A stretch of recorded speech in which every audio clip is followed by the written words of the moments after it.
Հալելույա, զորավորը մեր Տերը, ողնյալը մեր Տերը։ Երեք իսկականից որ նայում ենք, մենք մեր սրտի դուռը պետք է բացենք Քրիստոսի առջև։ Երեք Քրիստոսը ծնվեցավ մեր ու ձեզ բոլորիդ համար, որովհետև իրապես չծնվեր Քրիստոսը, չկար Քրիստոսը, աշխարհ դժվար կլներ մարդուն մտածել փրկության մասին, դժվար կլներ մտածել, թե մարդը կարա փրկվի, թե մարդը կարա ունենա հավիտենական կյանք։ Երեք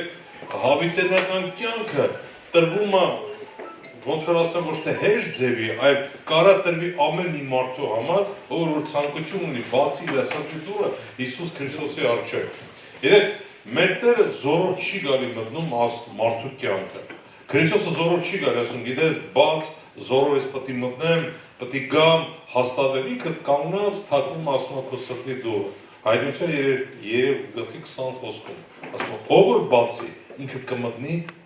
իր սիրտը, կմտնի ու կընտրի իր հետ։ Եվ այդ ընթրիքը պետք է լինի միշտ հավիտենական մարդու սրտի մեջ։ Իրապես ծնունդը Քրիստոսի դա մի հատ ոնց կարամ ասեմ շատ մեծ զորավոր բան է այսօր ամեն մի քրիստոնյա, ամեն մի հոգևորի կյանքի մեջ։ Այն մարդիկ, ովքեր որ ճանաչում են, այն մարդիկ, որ իսկական ձևի ապրում են այդ կյանքով։ Գիտեք, որն է իսկական ձևի ապրել, այդ ոչ թե մենակ խոսքով քո շրթունքների վրան է Քրիստոսը ծնվել, այլ այդ Քրիստոսը ծնվել է քո սրտում։ Ծնվել Քրիստոսը սրտում դա այն մոտեցումն է, երբ որ դու ինքդ պետք է ուզես Քրիստոսը ծնվի քո ներսում։ Եդես խոսքով մենակ ասես Քրիստոսը ծնվավ, Քրիստոսին ես հավատում եմ, ոնց եղավ։ Եդեք բոլոր աշխարհը, բոլոր մարդիկ չընդունեցին Քրիստոսին։ Մինչև այսօր շատերը չեն ընդունում Քրիստոսին։ Մինչև այսօր շատերը մատերի արանքով են նայում, մինչև այսօր մարդիկ տանջվում են հալածանքների մեջ են Քրիստոսի անվան համար։ Բայց եթե մենք նայենք այն վաղտերը, երբ որ Քրիստոսը ծնվավ Մսուրի մեջ, այն գոմերի մեջ, որտեղ որ չուներ դաժե տեղ, որպեսզի ծնվեր կարգին, դաժե այն վաղ մարդիկ չէին ուզում ընդունեին Քրիստոսին ոնց որ Տեր ու Փրկիչ։ Գիտեք, մենք կարանք շատ լիքը համեմատություններ անենք, այսօր ես կփորձեմ այդ համեմատությունները անել, հենց ես շատ անգամ սիրում եմ այդ օրինակները բերել, օրինակ նոր ուխտում, հին ուխտում, հերոսների օրինակներ, մարդիկ, լավ մարդ, վատ մարդ, գիտեք, Աստվածաշունչը ինչով տարբերվում բոլոր, այսինքն գրքերից ես աշխարհում, տարբերվում է դրանից, երբ որ ստեղ դու կարաս հերոսի մասին կարդաս, երբ որ այդ հերոսը ունի սխալներ, մեղքեր, եւ այդ հերոսի սխալների, մեղքերի մասին տրվում է ու ասվում է։ То есть ստեղ Աստվածաշնչի մեջ ռուսերեն ասած պապլաշկա չի անում, գիտես, սագլավն են։ Եթե մենք Դավիթի մասին եւ լավ կողմեր կար եւ վատ կողմեր, то есть Աստվածաշունչը այն գիրքն է, որ չի թաքցնում մարդու էությունը, Աստվածաշունչը հենց այն գիրքն է, որ ցույց է տալի մարդու էությունը, եւ Քրիստոսը հենց այդ մեկն է, որ եկավ բերելով փրկություն մարդու համար, ցույց տալու մարդու հենց այն վատ ինքնությունը, որ մարդ փոխվի։ Երեք մի հայտնի տեղ կա Ավետարանում, ես ստեղից եմ ուզում սկսեմ այդ իմ այսօրվա քարոզը, խոսքը, որ ես պատրաստել եմ։ Դա հայտնի տեղը Հովհաննեսի 3-րդ գլխի 16-րդ խոսքը։ Եվ ասում է. Աստված այնքան սիրեց աշխարհ, որ իր միածին որդուն տվեց, որպեսզի ով նրան հավատում է, չկորչի, այլ հավիտենական կյանք ունենա։ Որտեղ Աստված իր որդուն աշխարհ չուղարկեց դատելու աշխարհը, այլ որպեսզի նրա միջոցով աշխարհը փրկվի։ То есть խոսքի շարունակությունը։ Եվ այսօրվա խոսքը sense անվանում արել այնքան սիրեց մեզ, այնքան սիրեց մեզ Աստված, որ իր միածին որդուն տվեց այս աշխարհի համար։ Գիտեք, դա շատ հետաքրքիր մոտեցում է, եթե մենք sense խորանում ենք, ես շատ անգամ այս խոսքերի մեջ ասում եմ, որ մարդ այսօր պատրաստ է այդ զոհաբերության։ Գիտեք, ես կարամ ասեմ, այլակերպ ոչ մեկ այսօր պատրաստ է sense զոհի գնալու, բայց Աստված տվեց իր միածին որդուն այս աշխարհի մարդկանց համար, то есть որպեսզի ով նրան հավատում է, չկորչի, այլ հավիտենական կյանք ունենա։ То есть ինչ ենք մենք տենում։ Մենք տենում ենք, որ Աստված տենում է խնդրեմը մարդկության, տենում է խնդրեմը մարդկանց, որ մարդիկ կործանվում են, որ մարդիկ գնում են դեպի կորուստ, Մարդիկ գնում են, հասկանում ես, դեպի ունայնություն, խավար, եւ Աստված որոշեց այդ հարցի լուծումը տար եւ ասում է ինքնստիկյան այդ հարցը արդեն որոշված էր, որ Քրիստոսը պետք է գա ծնվի այս աշխարհ։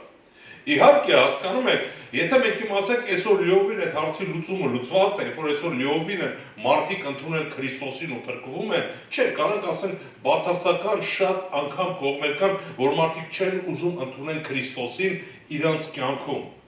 Մարդիկ ուրախանում են, որ Քրիստոսը ծնվել է, մարդիկ ուրախանում են, որ Քրիստոսը դաժե հարություն արել, բայց լիովին ապրել իր խոսքով, լիովին ընդունել Քրիստոսին, ոնց որ Տեր Աստված շատերը այսօր պատրաստ չեն ու չեն ուզում դրան, ոնց որ ասում են,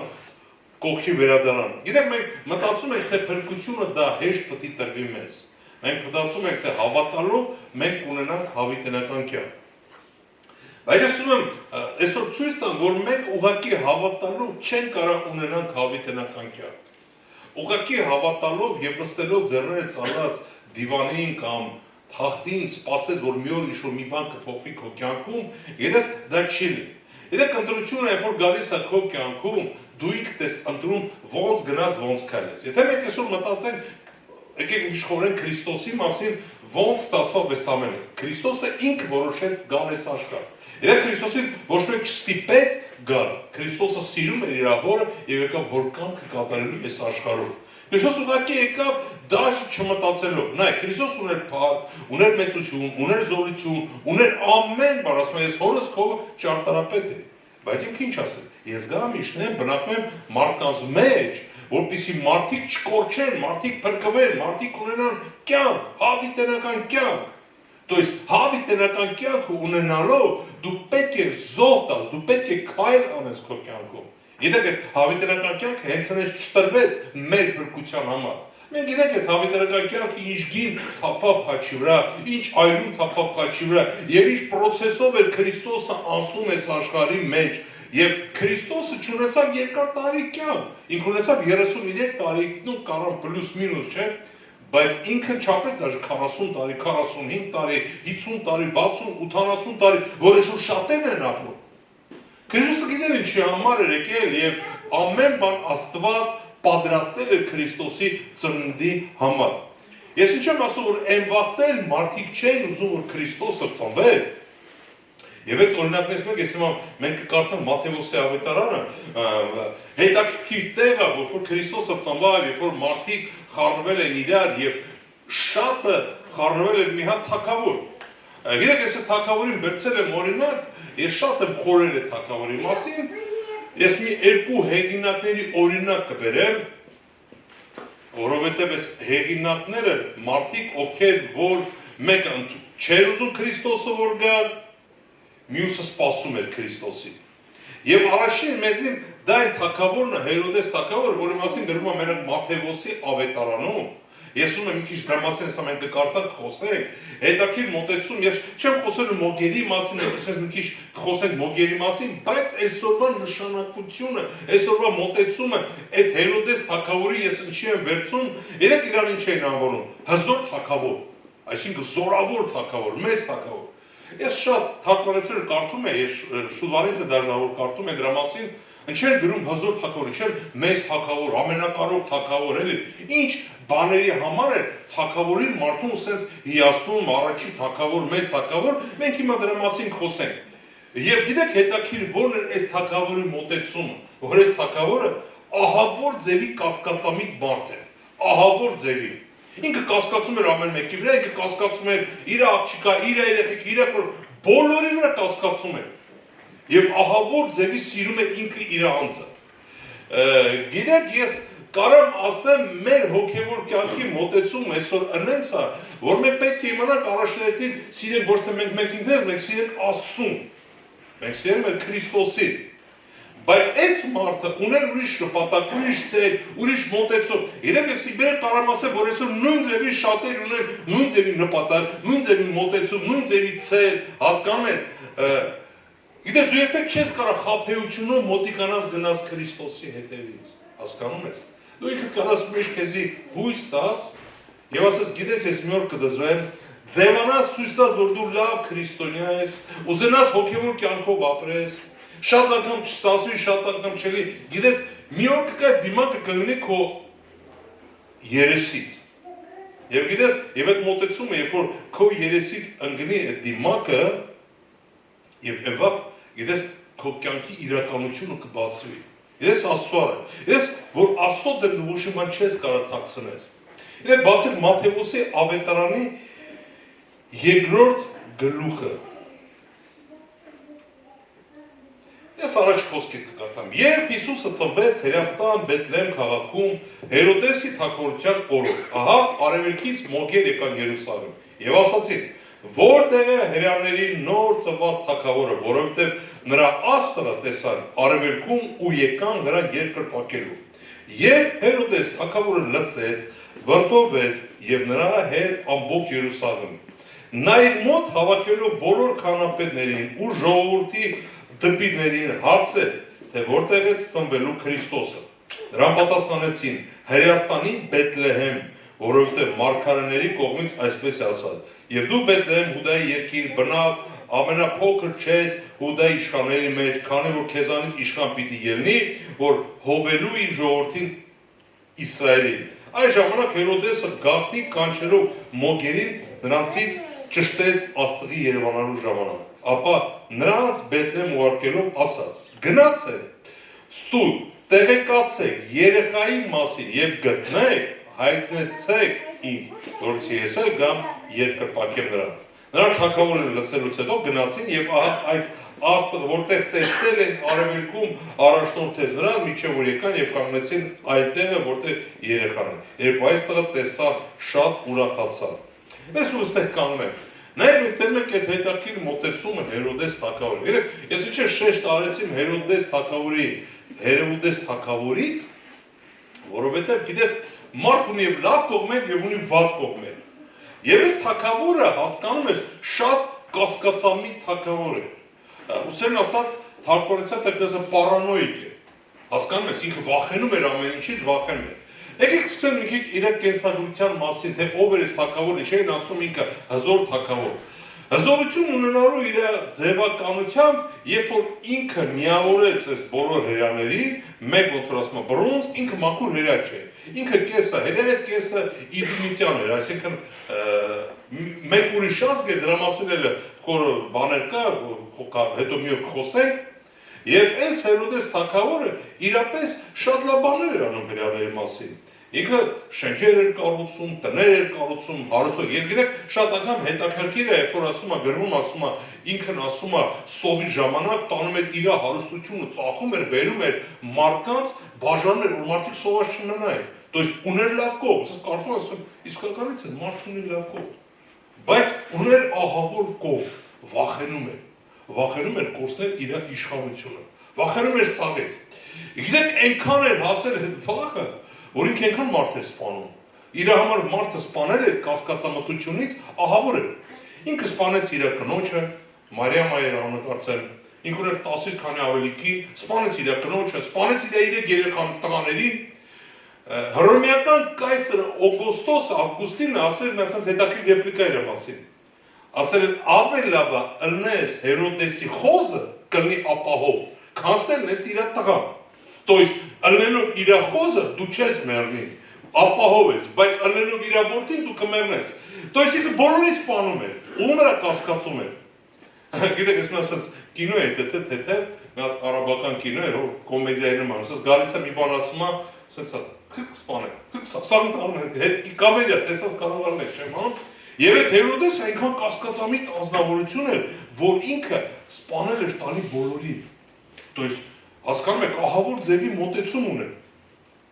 Եվ լսելով, որ եկել էր Քրիստոսը, ծնվել է Աստծո որդին։ Նայեք ինչ խորամանկություն ասում է, գնամ, ես էլ գամ երկրպագեմ։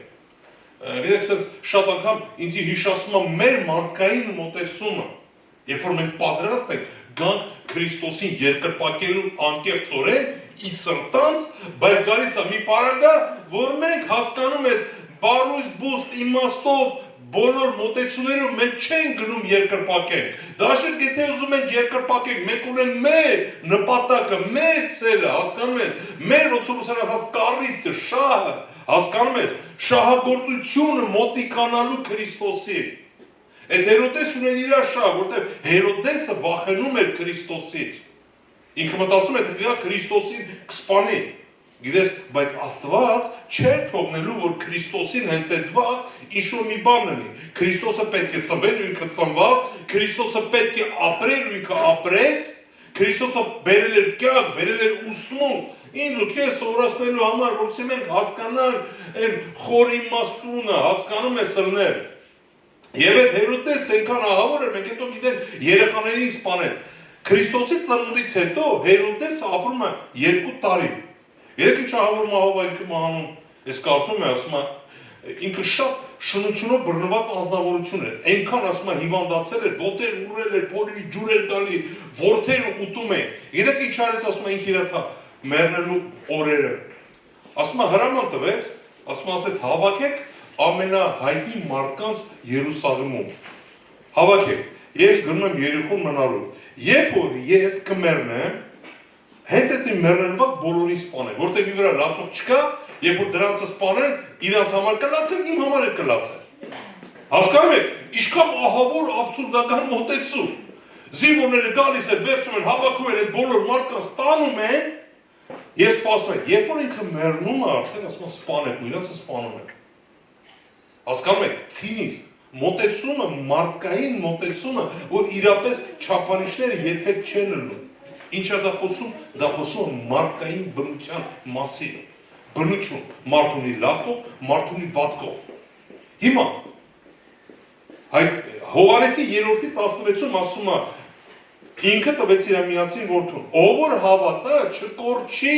ունենա հավիտենական կյանք, то есть դու պետք է գաս Քրիստոսի մոտ, դու պետք է գաս քո էությունով, քո բնությունով, դու պետք է բացես քո սիրտը տաս քո կյանքը Քրիստոսին, ընդունես Քրիստոսին եւ ինչ անես փոխվես ու դառնաս նոր մարդ Հիսուս Քրիստոսով։ Ամեն։ Եվ հենց այդ process-ը, երբ որ մարդու մեջ կսկսի կատարվել, երբ որ մարդու մեջ կսկսի ելնել փոփոխություններ, իրապես այս մարդը կունենա փրկություն ու հավիտենական կյանք։ Ինչ արին մոգերը։ Մոգերը գնացին, տեսան Քրիստոսի եւ ասում են, եւ տուն մտան, տեսան երեխային, իր մոր Մարիամի հետ եւ գետին ընկնելով երկրպագեցին նրան եւ բացեցին իրենց գանձերը, նրանց ընծանները, մատուցին ոսկի կնդրուկ զմուր։ Նրանք երազում Հերոդեսի մոտ չվերադառնալով, հրաման ստանալով ուրիշ ճանապարհով գնացին իրենց երկիր։ Գիտեք, երբ որ Աստծո կամքն է կատարվում, երբ որ Աստծո խոսքն է կատարվում, ոչ մի բան Աստծո խոսքին, Աստծո կամքին չի կարող հանգարել։ Հասկանում եք։ Աստծո կամքն է, որ Քրիստոսը ծնվի։ Աստծո կամքն է, որ Քրիստոսը հեռանա եւ Աստված ցույց տվեց այդ մոգերին։ Գիտես, երբ որ քո կյանքում մի իրադարձություն է ելնում, հավատա շատ բաներ կան, որ Աստծո ձեռը քո կյանքում է, երբ որ դու ինքդ ընդունում ես։ Գիտես, Աստված չի գործում քո կյանքում հակառակ ձևի, այսինքն ոնց, երբ որ դու չես ընդունում, չես ուզում, որ Աստված մտնի քո կյանքը, Աստված չի մտնի քո կյանքը, հասկանում ես։ Երբ որ դու ասում ես, Տեր Աստված, արի մտի իմ կյանքը, ես իմ կյանքս տալիս եմ քեզ, բայց դու անում ես լրիվ հակառակ բաներ։ Աստված չկա այնտեղ, որտեղ որ մեղք կա։ Իմացեք։ Աստված չկա այնտեղ, որտեղ որ մեղք կա։ Աստված այնտեղ է, որտեղ որ օրհնություն է, որտեղ որ սրբություն է, որտեղ որ մաքրություն է, որտեղ որ մարդը ուզում է իրապես փոխվի, որտեղ որ մարդը ուզում է նմանվի իրապես Քրիստոսին, եւ Տերը այնտեղ է, եւ այնտեղ է Աստծո կամքը կատարվում։ Բայց գիտես, որ ասես Աստծո կամքը իմ կյանքում կատարվում է, ու դու ունես լիքը խնդիրներ, դա Աստծո կամքը չի։ Դեռ շատ անգամ ասում են, գիտես, Աստծո կամքն, Աստծո ծրագիրն է իմ գործում, ես ապրում եմ իր ձեռների մեջ, ինքը տիրապետում է լրիվ իմ կյանքի ոլորտները։ Գիտես, եթե լրիվ Աստված տիրապետում է քո կյանքում, ուրեմն մենք պետք է մենակ սպասենք հավիտենական կյանքի։ Մի օր ապրենք, մնանք, գիտենք, սա տիրապետում է, մենք գնալու ենք այնտեղ, բայց Աստծո կամքը այն է, որ քո կյանքում գա փոփոխություն, հասկանում եք, որ քո կյանքում ըլնի հավիտենության ստվերները, որպեսզի դու խավարի մեջ չապրես, ոնց որ Հերոդես ապրում էր խավարի մեջ, ինքը վախենում էր ամեն ինչից։ Գիտես, այս տարի հռչակում եղել է իմ ավակ հովիվը հռչակել է, որ հայերին խաղաղության տարի։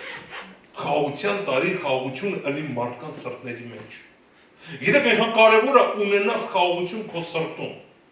Այնքան կարևոր է, որովհետեւ դու քո խաղությունը չկորցնես։ Եթե դու չունես Քրիստոս, դու չունես խաղություն։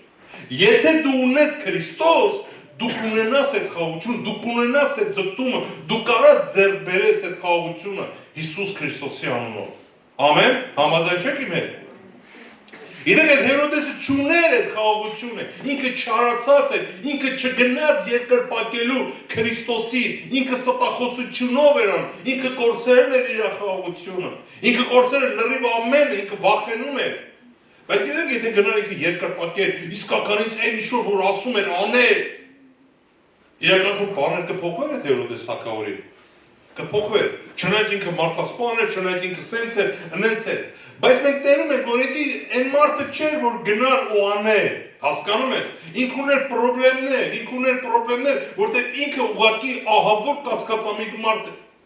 ինքը երկմտով է, ինքը վախենում էր կորցնել իր իշխանությունը։ Գիտես, երբեք մի վախեցի ոչ մի բանից, եթե դու Քրիստոսով ես ապրում, եթե դու տվել ես քո կյանքը Աստծուն, մի վախեցի ոչ մի բանից։ Ինչի մեջով էր, որ դու անցնես, հույսդ մի դիր քո սեփական ուժերի վրա, հույսդ մի դիր քո սեփական մտածելակերպի վրա, հույսդ մի դիր քո պրինցիպների վրա, քո եսի վրա, քո հպարտության, գիտես այդ ամենը քեզ կտանեն կորուստի, այդ ամենը քեզ կտանեն կորուստի, և այդ ամենի մեջ գործում է անիրավը սատանան։ Դու գիտես ինչ սատանան քեզ կարա հանգիստ թողի, երբ որ դու համ Հիսուսի անունն ես տալու ու մեկ ես գործում։ Չէ, հասկանում ես, եթե դու վերափոխվում ես, եթե դու մտածում ես, եթե դու հասկանում ես, որ իրապես Քրիստոսը քո Տեր Աստվածը, ոնց այդ մոգերը եկան ծնկաչոք եղան ու սկսան երկրպագել, Աստվածաշունչում ասում որ այդ մոգերը թագավորներ էին, աստղագետներ էին, եւ իրանք եկան իրանց հարստությունը բերեցին Աստծո որդու մոտ, ծնկաչոք եկան, հասկանում ես։ Եվ Աստված իրանց հետ գործում է, ում հետ Աստված գործում, խոնարհների հետ, ով որ խոնարհվում է Աստծո որդու Հիսուս Քրիստոսի անունով։ Ես որ նա խոնարհության մոտեցումը, արամ ասել, հեշտ է, խոնարհության մոտեցումը այն է, երբ որ դու խոսքով ասում ես ես խոնարհված եմ, բայց գործով ասելը դա մեկ ուրիշ մոտեցում է։ Մոգերը չեկան կանգնան ասեն մենք խոնարհվում ենք, իրանք ծնկաչոք եկան, իրանք բերին իրաց պարգևները Հիսուս Քրիստոսին։ Դու այսօր ոնց ես խոնարհվում, դու այսօր ոնց ես ծնկաչոք գալի Քրիստոսի առջև։ Այսօր Հիսուսը քո Աստվածն է, այսօր Քրիստոսը քո Տերն է, այսօր Հիսուսը քո փրկիչը, թե ուղղակի մի հատ հեքիաթը կամ մի պատմություն է։ Մի օր ես կհանդիպեմ իրար, գիտես, այդ մի օրը դու կհանդիպես։ Գիտես, ինձ մի անգամ մեկ ասեց, ինչ ուզում ես քո նման կամ հավատացյալ դառնամ։ Ես գիտես ինչ ասեմ, ինչի՞ չէ որ։ Ինչ վատ բան է դառնալ հավատացյալ։ Ինչ վատ բան է դառնալ Քրիստոսի հետևորդը։ Ինչ վատ բան է որ դու խոնարհվես Քրիստոսի առջև ու տաս քո կյանքը Քրիստոսին։ Մոգերի նման ծնկաչոք ես Քրիստոսի դեմ, հասկանում ես։ Ինչ վատ բան է որ դու այդ կասկածամտությունը Հերոդեսի նման չլնես։ Չլնես շահասեր, չլնես չարությունով բռնված, այդ Հերոդեսը բռնված էր սատանայով։ Անիրավը բռնել է, գիտեք այսօր ինչքան մարդիկ են բռնված անիրավով։ Ինչքան շատ մարդիկ են այսօր Աստծո անունը տալի, բայց չարությունով են լսված։ Ու չեն ուզում հասկանում ես թողնել իրանց աշխարհը, թողնել այդ խավարը, չեն ուզում խավարից դուրս գա։ Հասկանում եք ինչ եմ ասում։ Բայց Քրիստոս այդ եկտը, Քրիստոս այդ մեկ միջոցն է, որ այսօր ցույց է տալի մարդուն դուրս գալ դրա մեջից։ Ասում է արի, ասում է ես եկել եմ քեզի փրկելու համար, ես եկել եմ որ դու կյանք ունենաս, բայց դու ինքը չես ուզում փրկվել։ Հասկանում ես, դու ինքը չես ուզում ոչ մի բան անես։ Իրենք ես երբ որ խոսում եմ, ես միշտ հիշում եմ աղքատ Ղազարոսի պատմությունը Ղուկասի ավետարանում։ Ես հիշում եմ, երբ որ Ղազարոսը մահացավ եւ հարուստը մահացավ։ Ես հիշում եմ, երբ որ Աստված ցույց տվեց Ղազարոսին հարուստին, ոչ թե Ղազարոսին ցույց տվեց հարուստին դժոխքում։ Եվ ասեց, որդյակս դու ինքդ ընտրեցիր ստեղ ելնելու։ Հասկանում եք։ Ասում եմ, որդյակս դու ինքդ ուզեցիր ստեղ ելնելու։ То есть Աստված ասում է, ես սիրում եմ քեզ ով մեղավոր, բայց դու ինքդ ես ընտրում քո ամենօրվա կյանքը օրը։ Դու ինքդ ես ընտրում հաց ուտես, չուտես, դու ինքդ ես ընտրում չարանաս, չչարանաս, դու ինքդ ես ընտրում սիրես, չսիրես։ Բայց կա երկ փոխվելու։ Կա երկ հասկանում ես, որպեսզի որ դու հավատաս, որ Քրիստոսը քո փրկիչն է։ Հավատաս, որ Քրիստոսը քո կյանքն է։ Գիտեք, եւ մի մարդ կա Ղուկասի ավետարանում։ Հասարակ մի մարդ է, դրա մասին շատ չկա գրած, ոնց որ այդ Հերոդեսի, գիտեք, ես այնքան այդ համեմատությունը անում եմ, հասկանում եք, մարդը ինչքան հայտնի է ալնում, այնքան շատ է իր մասին լնում։ Բայց կա մի հատ սովորական մարդ, ծերունի Սիմոն էին ասում։ Ինքը ոչ մի բանով հայտնի չէ, ինքը հայտնի էր միակ իր սպասողությունով, իր աստվածավախությունով, իր հավատքով։ Եվ այնքան հավատք ուներ այդ անձնավորությունը, որ սպասում էր Քրիստոսի ծնունդին։ Ես որ ասում Աստված ասեց, համբերես, հետո տեսնես կմահանաս։ Տեր ասում, ով որ համբերին նայել կփրկվի։ Ով որ համբերին նայել կփրկվի։ Ինչ է Քրիստոս ասում համբերես։ Ես այդ կյանքի դժվարություն, այդ կյանքի փորձություն, այդ տառապանքը, հալածանքը, քո մեջի այն գազանը, որ երբեմն կարա դուրս գա, քո չարությունը, քո վատ կողմերը, քո ես ասեմ, то есть այդ ամենի դեմ դու պետք է պայքարես։ Ես շատ անգամ ասում եմ, ինչ կարա մարդու մեջ երկու բաներ լինի, Աստծո հոգի ու անիրավ։ Ինչի՞ չէ որ։ Ես մի վաղ մտածում եմ, չէ, բայց հետո սկսամ քնել, խորը, կարա լինի, կարա։ Կարա չարներ բնակվի մարդու մեջ, հասկանում եք, Աստծո այն հոգին մեջ դա չարներ կարա մտնի քո կյանքը, մտնի քո սիրտը, մտնի քո խառնի։ Բայց ինչ պետք է անես, որ դա այդ ամենը տես չլինի։ Ինչ է քեզ պետք։ Ես կարամ ասել, պայքար, պայքար։ Հիսուսը պայքարեց իմ ու քո համար։ Հիսուսը տվեց իր կյանքը իմ ու քո համար։ Հիսուսը ապացուցեց, որ ինքը եկել է, որպեսզի դու ապրես։ Սիրելիս, այսօր վաղն է, ժամանակն է, որ դու պայքարես։ Ամեն։ Դու պատրաստ ես այսօր պայքարելու։ Դու պատրաստ ես այսօր իրապես այն կենդանի նորածին Քրիստոսին ընդունել քո մեջ։ Անարատ Քրիստոսին, Աստծո որդուն, որ քո սրտի մեջ գա սրբություն, մաքրություն։ Քո սրտի մեջից հեռանան չար բաները, քո սրտի մեջից հեռանան մեղքը։ Քո սրտի մեջ թագավորի Հիսուս Քրիստոսը։ Երեք Ղուկասի 2:25-ում ասում է, այն ժամանակ Երուսաղեմում մի մարդ կար, որի անունը Սիմոն էր, այդ մարդը արդար ու աստվածավախ էր, եւ Իսրայելի մխիթարություն էր անկարում, եւ Սուրբ Հոգին նրա վրա էր։ Սուրբ Հոգին նրան հայտնել էր, որ մահը չի տեսնելու, մինչև որ Տիրոջ օծյալին չտեսնի, եւ հոգով առաջնորդելով տաճար եկավ, եւ երբ ծնողները Հիսուսին մանկանը բերեցին, որ կատարեն ինչ որ օրենքի սովորության համաձայն, Սիմոնը գիրքն առավ նրան, օրհնեց ասում եւ ասաց. հիմա ով Տեր արձակիր քո ծառայի քո խոսման համաձայն խաղաղությամբ գրկես Քրիստոսին։ Ես ինչքան լավ կլինի որ Քրիստոսը քեզ գրկի։ Դու ես Քրիստոսի այն բուրմունքների համբյուրանքի մեջ։ Ես ինչքան արժանի պետք է ըլնես, որ դու գրկես, փաթաթվես Քրիստոսին։ Սիմոն արժանի է, Տերը գործում է, Սուրբ Հոգին իր վրա է, ինքը սպասում է։ Երեք քրիստոնեական ասացածներում կա, որ այդ Սիմոն ծերունին 72 աշակերտներից մեկն էր, 70 աշակերտներ էր, բայց ասի դա ասացված կա։ Տոշնի, այսինքն դանունը չկա, որ ինքը այդ աշակերտներից մեկն էր։ Բայց Աստված միշտ իր խոսքի Տերն է, հասկանում եք։ Ես ասում եմ, հիմա ով Տեր, արձակիր քո ծառայի խոսմանը համաձայն խաղաղությամբ, արձակիր, որտեղ ես տեսամ քո որդուն, ես տեսամ քեզ ով Աստված, հիմա պատրաստ եմ գնալու ստեղից։ Ես դու պատրաստ ես այսօր սպասելու Քրիստոսի երկրորդ գալստյանը։ Գիտես, այս ծերունին սպասեց Քրիստոսի ծնունդը։ Մենք այսօր քրիստոնյաներ սպասում ենք Քրիստոսի երկրորդ գալուստը։ Մենք պատրաստ ենք սպասելու դիմավորելու։ Գիտես, ոչ օրը, ոչ ժամը, ոչ մեկ չգիտի։ Կարող է դաժե մեր դարաշրջանում չլինի։ Կարող է 2 դարաշրջան, կարող է վաղ լինի, կարող է միս օր լինի, հասկանում ես։ Եփեսացիներից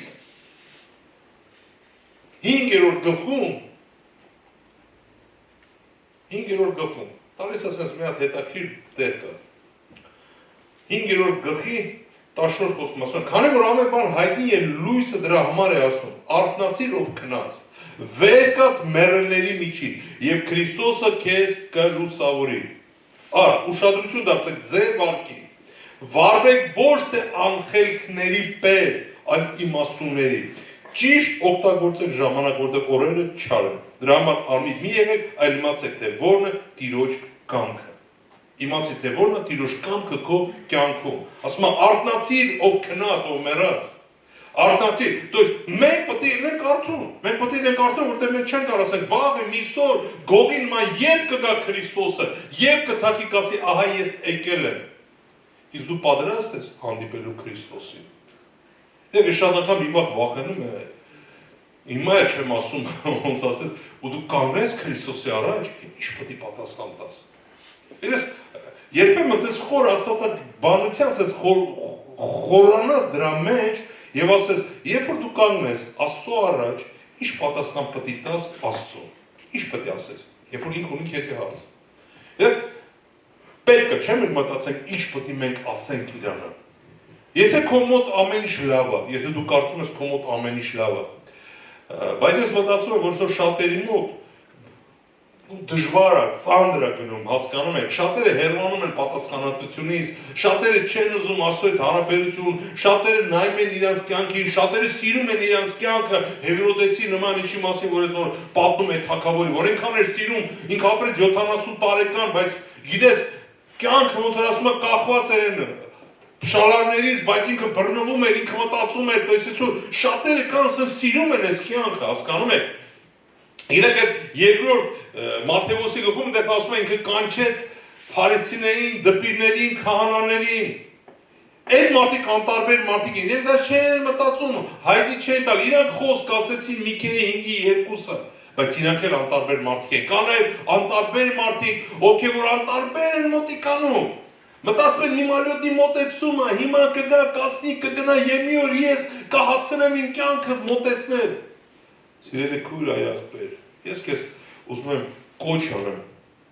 Գիտես, երբեք մի հետաձգի, մի վաղվա վրա դիր քո փրկությունը։ Եթե դու մտածում ես, որ դու փրկված ես, ունես հավիտենական կյանք, Տերը քեզ օգնի։ Բայց եթե դու ունես այսօր բաներ փոխելու քո կյանքում, եթե այսօր դու իրապես տոնում ես այդ տոնը, եթե դու այսօր իրապես ուզում ես, որ Քրիստոսը քո կյանքում հայտնվի, դու պետք է բացես քո սրտի դուռը Քրիստոսի առջև։ Դու պետք է թողես, որ միակ Քրիստոսն է քո կյանքում, հասկանում ես, միակ Քրիստոս, չլի ուրիշ մեկը քո կյանքում։ Գիտեք, դա շատ կարևոր է։ Ուրիշ մեկը ես չեմ կարող ասեմ, հասկանում ես, ես իմ ինչ մոտեցումներ։ Հաղթանակը տված է իմն ու քոնը։ Գիտեք, Մատթեոսի ավետարան ես կկարդամ, միտեղ 5:44-46-ը։ Աջակ նավակես։ 5:7-ում 5:44-ը, 44-ից կկարդամ։ Ասում եմ, բայց ասում եմ ձեզ, սիրեք ձեր թշնամիներին, օրհնեք ձեզ անիծողներին, բարի արեք ձեզ ատողներին եւ աղոթեք ձեր չարչարողներին ու հալածողների համար, որովհետեւ որդիները լինեք ձեր հոր, որ երկնքում է, որովհետեւ նա իր արեգակը ծագեստում է եւ չարի եւ բարիների վրա ու անձրև, բերում է եւ արդարներին եւ անարդարների վրա, որովհետև եթե ձեզ սիրողներին սիրեք, ինչ վարձք կունենաք, չէ որ մաքսավորները նույնն է անում, եւ եթե ողջունում եք միայն ձեր եղբայրներին, ինչ ավել բան արած կլինեք, չէ որ հեթանոսները նույնն անում, առ դուք կատարյալ եք, ինչպես որ ձեր երկնավոր հայրը կատարյալ է։ Գիտեք, մենք պետք է լինենք կատարյալ։ Մենք պետք է սիրենք ոչ թե մենակ մեր սիրողներին, մենք պետք է հոգ տանենք ոչ թե մեր հարազատներին մենակ, մենք պետք է սիրենք այն մարդուն, որ դու երբեք չես մտածում սիրել։ Իրեք եւ այս տարի իրապես հրճակման տարի է։ Այս տարի իրապես պետք է լինի խաղաղության տարի։ Եվ այդ նույն խոսքում, եւ այդ նույն գլխում 5:7 ասում է Երանի ողորմածներին, որտեղ նրանք, ողորմություն կգտնեն։ Երանի նրանք ովքեր որ խաղաղության մեջ են։ Երանի նրանք ովքեր որ այսօր խաղաղություն են ուզում ունենալ իրար սրտում։ Սիրելիս, գիտես, այսօր այնքան դժվար է, այնքան հեշտ է կորցնել խաղաղությունը։ Բայց այնքան հեշտ է կորցնել խաղաղությունը, բայց այնքան դժվար է ձեռք բերել դա։ Ես հասկանում եմ դա ճանապարհ է, դա ոնց որ ասում է, թող այս տարի լինի խաղաղության տարի։ Թող այս տարի լինի, հասկանում ես, խաղաղության տարի մեր մեջում։ Եթե քո մեջ այսօր խաղաղության տարի լինի, խաղաղություն լինի, գիտես, դու շատ բաներ կարաս հաղթես։ Թող այս տարի այդ խաղաղությունը բերի համբերություն քեզ։ Թող չլինեն դժվարություններ, խնդիրներ, կարիքներ, հոգսեր։ Եղի հաղթող Հիսուս Քրիստոսով, հասկանում ես։ Եկեք նմանվենք այդ Սիմոն ծերունին, սպասող լինենք Տիրոջ գալստյանը։ Ինքը սպասում է Քրիստոսի ծնունդը, բայց մենք այսօր սպասում ենք իր երկրորդ գալուստը։ Եկեք չնմանվենք այդ Հերոդեսին, գիտեք, ես չեմ ասում մենք ահավոր ենք Հերոդեսի նման, բայց մարդկային հատկություններ մենք բոլորս ունենք, հասկանում եք, կասկածամտություն, չարություն, վատ մոտեցում, հասկանում եք, այն բաներ, որ իրապես մենք պետք է փոխեն մեր կյանքում, բայց ինչ են փոխում։ Չէ՞ որ Աստված տվեց իր միածինը մեր բոլորի համար։ Գիտես, այսպիսի պարգև, այսպիսի զոհ, որ Աստված արեց, եւ ասում է, որ ինքը եկավ, դարձավ